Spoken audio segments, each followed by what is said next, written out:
Yuk kita mulai.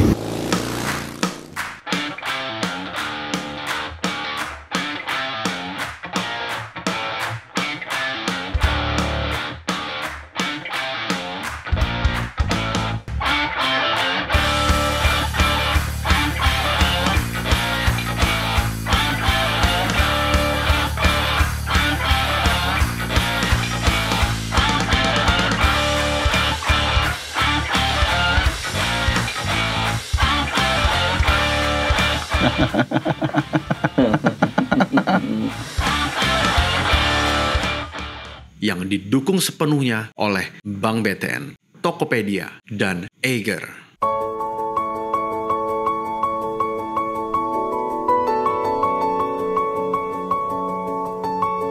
Pak Anto, jadi kalau kita dengar ada istilah ya dulu di marketing, sustainable competitive advantage, yaitu keunggulan daya saing yang berkelanjutan. Dan hari ini udah nggak ada lagi. Konsumen kita begitu sangat mudah untuk berpindah dari satu brand ke brand lain, dan loyalitas hampir dibilang nggak ada. Bener nggak sih Pak? Gitu. Kalau dibilang nggak ada, itu saya juga nggak terlalu setuju, Mas. Jadi memang tapi ada perubahan dari customer. Jadi kalau saya sering ngobrol juga dengan nasabah gitu, apa sih yang keinginan mereka supaya mereka menjadi loyal? Kadang mereka bilang, saya ingin yang pasti Pak. Gitu. Jadi saya nggak ingin yang terlalu besar hadiahnya, tetapi yang pasti-pasti gitu. Ketika kita gali lagi, apa yang pasti gitu? Ya misalnya contohnya dapat voucher lah, tapi itu saya bisa pasti. Contohnya adalah dengan dapat poin. Kalau kita lihat terhadap keinginan itu, bagaimana sikap dunia perbankan khususnya misalnya Bank BTN menyikapi ide-ide seperti itu? Ya tentu saja kita harus mengikuti perubahan, mengikuti tren dari nasabah. Jadi program-program apa yang kita buat itu harus kita lihat dari needs atau insight dari nasabah itu sendiri. Kalau enggak kita akan ditinggalkan. Contohnya sekarang mereka sudah main dengan digital gitu ya. Kita harus ikut dengan digital. Nah salah satu kita juga lakukan FGD serta dari sosial media. Mereka pengen akses, kemudian akses itu. Jadi kalau saya mau ngecek, contohnya mau cek poin saya. Ini bukan cuma soal milenial aja nih ya? Bukan. Jadi saya lihat, bahkan saya ngobrol waktu itu ke mulai dari emerging affluent sampai affluent yang berduit lah gitu ya. Mereka ingin kemudian akses, saya mau ngecek poin saya gimana sih? Saya mau ngecek berapa sih yang sudah saya kumpulkan gimana? Nah, itu kita fasilitasi dengan digital.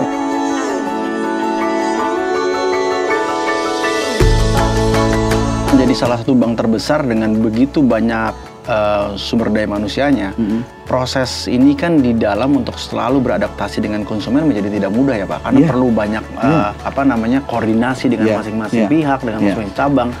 Itu gimana ya Pak menyikapi hal-hal seperti itu? Nah tentu saja Mas, jadi sebelum kita meluncurkan suatu produk baru ya, termasuk loyalty atau produk lain, pertama yang harus kita edukasi adalah karyawan sendiri gitu. Di internal ya? Internal sendiri itu sangat penting, karena bagi nasabah kadang kan begitu lihat suatu promo, dia datang ke suatu cabang, teman-teman cabang harus tahu dong gitu. Ke call center, teman-teman call center juga harus tahu. Jangan sampai mereka ditanya, loh kami belum terupdate gitu ya. Jadi strategi yang kami lakukan, sebelum kami launching, kami udah sosialisasikan. Kalau sekarang mudah sekali, kami tinggal bikin videonya, kita share ke grup, kemudian kita lakukan mystery shopper gitu ya, ke teman-teman baik ke branch maupun ke call center. Kemudian kami juga menggunakan memo ke cabang-cabang gitu. Dan tentu saja nggak cukup itu Mas, kita tadi supaya sustain, kita lakukan monitoring terus-menerus. Kita lakukan juga cek apa sih kendala-kendala yang di lapangan, kemudian apa sih yang belum terakomodasi, sehingga memang kita selalu lakukan continuous improvement. Sehingga di sini kita banyak bekerja sama dengan teman-teman IT gitu. Kita bikinnya ada beberapa phase lah untuk selalu improvement dari program-program yang diluncurkan oleh Bank BTN.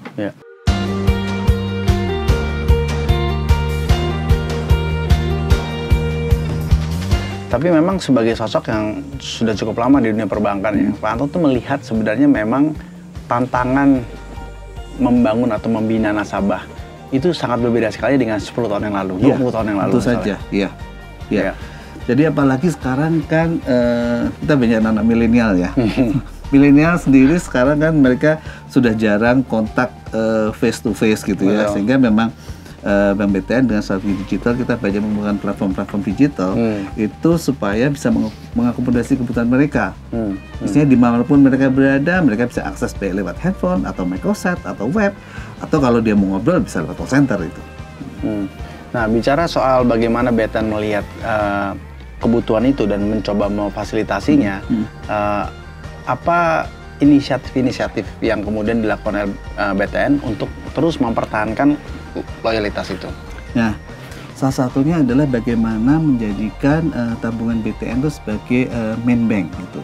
Kemudian kita tambahkan fitur, salah satunya fitur tadi poin.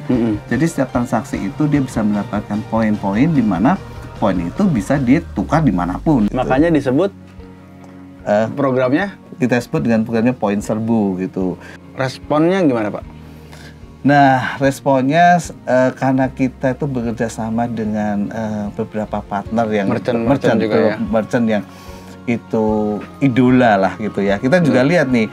Itu Pak, banyak yang tanya kan ke saya, misalnya gimana sih caranya bisa kerjasama dengan Bank BTN sebagai merchant? Itu ada nggak sih bentuk cara menseleksinya dari internal sendiri? Pertama, kita selalu lihat dari sisi nasabah. Nasabah maunya apa sih? Apa yang paling favorit dari nasabah? Merchant-merchant apa yang paling favorit?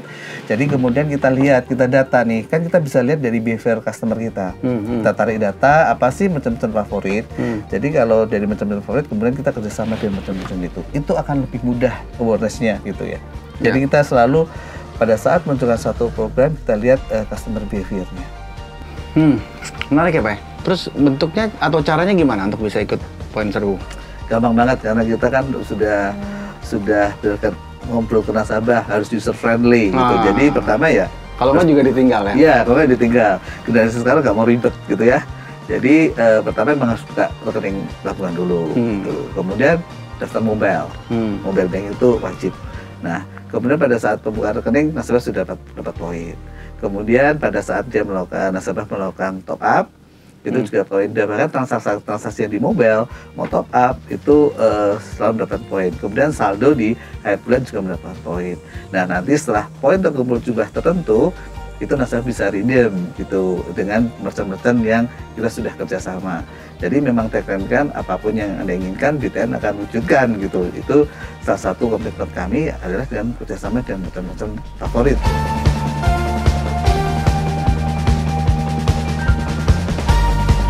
Sebagai sebuah bank yang sudah punya begitu panjang jam terbang juga, dan Bapak melihat begitu banyak juga merchant-merchant yang sudah bergabung ya. Nah, apa sih pesannya kalau Bapak ingin menyampaikan sebuah input atau masukan kepada penonton kita di Brand Adventure, khususnya mereka yang sedang berusaha untuk membangun loyalitas, membangun engagement yang lebih dalam? Apa sih tips yang paling sederhana belajar dari perjalanan panjang BTN mengelola puluhan ribu nasabah? Ya. Dengan banyaknya perkembangan teknologi dan perubahan, intinya kita juga harus melakukan perubahan, gitu ya. Karena yang paling abadi adalah perubahan itu, gitu. Nah, salah satunya kita mulai dari karyawan-karyawan kita juga berubah, gitu ya. Jadi karena segala program itu harus disupport di karyawan. Kemudian yang kedua, kita lihat trennya. Trennya apa sih gitu? Mungkin sekarang mobile, kita microset. Mungkin kedepannya juga berubah lagi. Betul. Makanya ya, kita harus ikuti perubahan-perubahan. Tadi kalau tidak ingin ditinggalkan oleh nasabah gitu. Pesan saya, selalu gunakan produk-produk perbankan BTN karena Bank BTN sahabat keluarga Indonesia. Tos keren.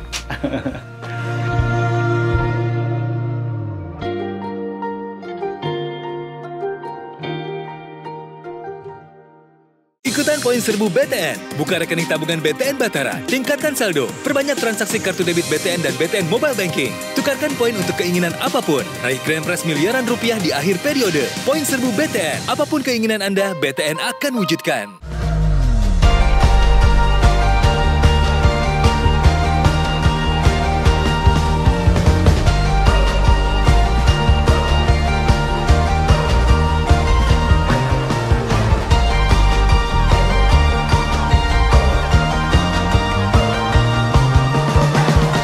Share, subscribe, dan like program ini, kasih masukan, kasih ide bagaimana caranya supaya program ini jadi tambah keren.